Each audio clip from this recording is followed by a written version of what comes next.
Donc au début de la guerre de 14, le pigeon sous la ligne de feu, ça paraissait totalement anachronique. On avait déjà la TSF, on avait déjà tout un tas de moyens de transmission, on avait des moyens également optiques de transmission. Mais il ne faut pas oublier aussi que pendant une guerre, ce sont des bombardements, ce sont des pluies de bombes, des gaz, des fumées, des bombes qui sectionnent les câbles. Il y a des passeurs, mais comment passe-t-il? Ce sont souvent des échecs. Et là, le pigeon révèle toute son efficacité.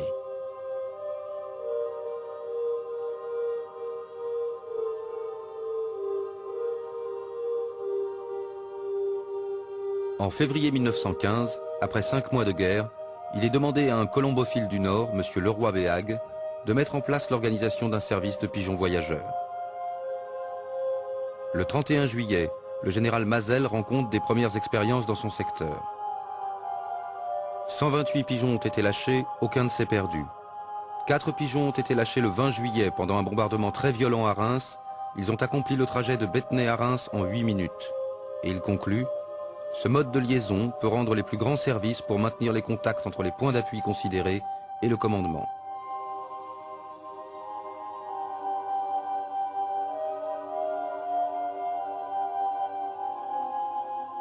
La grande idée de la colombophilie militaire pendant la guerre de 14, pour la partie française, c'est d'amener le pigeon au front. Et amener le pigeon au front, il n'y a qu'un seul moyen, c'est d'avoir des colombiers qui sont juste derrière le front et qui permettent aux pigeons de partir, de quitter le front pour aller directement sur ce colombier. L'invention du colombier mobile, ça veut dire la modification, je dirais, de l'instinct lui-même du pigeon, car le pigeon a dans la tête une sorte de GPS, il connaît parfaitement sa position, il retourne toujours à sa position d'origine. Là, il faut apprendre à un pigeon à ne pas retourner à sa position d'origine, mais à retourner à son colombier. Donc on va placer quelqu'un à l'endroit où se situait le colombier la fois précédente, pour que lorsque le pigeon y revenant, on crée un bruit, un désordre empêchant le pigeon de se poser là pour qu'il s'habitue à retrouver son colombier mobile qui s'est à nouveau déplacé. Donc faire en sorte qu'il soit absolument attaché au colombier lui-même.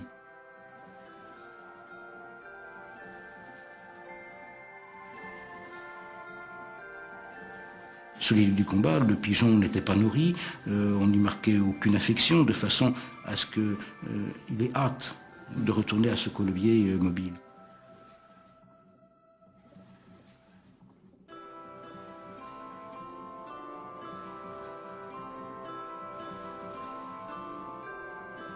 Quant au lieu même où se trouvait son colombier, les colombophiles les choyaient pour donner envie à ces pigeons de retrouver leur maison.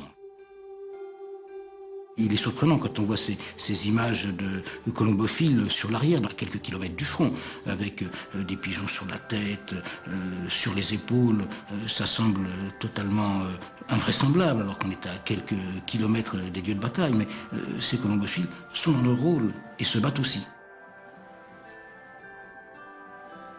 Sur ces cartes militaires colombophiles, on peut bien voir les postes qui se trouvent sur le front où étaient déposés les pigeons, et à l'arrière, alors, tous les types de colombiers, que ce soit automobiles, remorques ou fixes, mais qui se trouvent toujours, tous, à côté d'une ligne téléphonique. Ainsi, dès que le message arrivait, il était aussitôt téléphoné au commandement. Ces cartes révèlent donc la réalité de l'importance de ce système, à la fois complexe et pourtant frêle, fragile, et qui a donné en fait des résultats exceptionnels, avec des pertes très très faibles. En fait, on n'imaginait pas le pigeon, très sincèrement, aussi intelligent. On s'est rendu compte qu'il a pu parfaitement s'adapter à sa nouvelle vie et qu'il a pu ainsi prouver tout au long de la guerre son efficacité. Ce rapport, établi après la bataille de Verdun, entérine définitivement l'efficacité du pigeon voyageur. Les liaisons téléphoniques sont toujours interrompues dans la zone des attaques. Les renseignements transmis par coureurs parviennent avec de grands retards par suite de l'état du terrain et de la violence des barrages. Les signaux optiques obscurcis par la fumée et la poussière demeurent souvent inefficaces. Les observations aériennes, dans de nombreuses circonstances défavorables, ne parviennent pas à fixer le commandement d'une manière suffisamment précise sur la marche du combat. Seuls les pigeons voyageurs fonctionnent régulièrement, en toutes circonstances, et malgré les bombardements, la poussière, la fumée ou la brume, apportent dans un délai relativement court des précisions sur la situation des troupes engagées.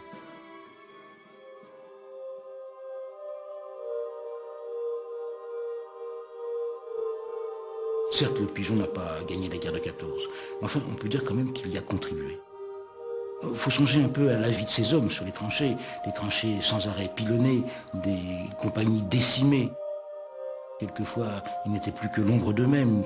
Et à ce moment-là, le pigeon était l'ultime lien entre ces hommes abandonnés, littéralement perdus, et l'arrière.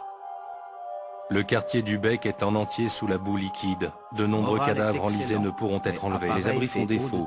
La troupe est exténuée. On ne cesse de travailler à dégager les entrées, trop à sur relever les tranchée de parapets, Montbrison à et une nouvelle 7h45. pluie est à prévoir. Je soutiens le moral des hommes qui souffrent énormément.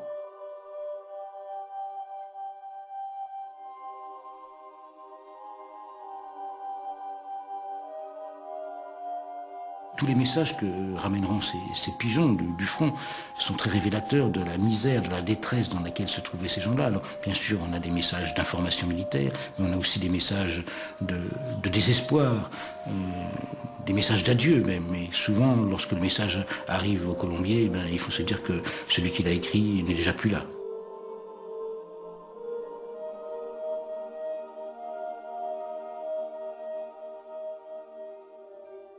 Nous sommes perdus, mais nous avons fait de la bonne besogne. Faites donner l'artillerie sur la Corrette et sur Ballieu. Nous sommes toujours dans le réduit roman. Nous sommes complètement encerclés. Tout le monde a fait son devoir de la façon la plus extrême, officiers et soldats. Il ne reste plus que le quart de l'effectif. Nous tiendrons encore une demi-journée.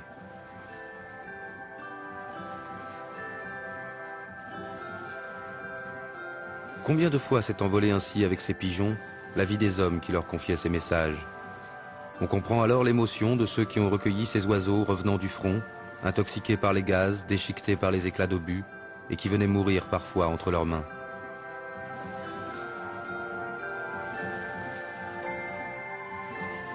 À la fin de la guerre, certains ont connu la gloire. Ils s'appelaient Cher-Ami, Moquer, Vaillant, Wilson, Loulou, ou bien 617-10, 107-15, 524-15. Ils seront décorés, fêtés, empaillés. On construira des monuments pour fêter ceux qui les ont élevés et entraînés, et pour célébrer les vols glorieux de ces oiseaux et leur entêtement, malgré les pires horreurs placées sur leur chemin, à revenir encore et toujours à leur colombier.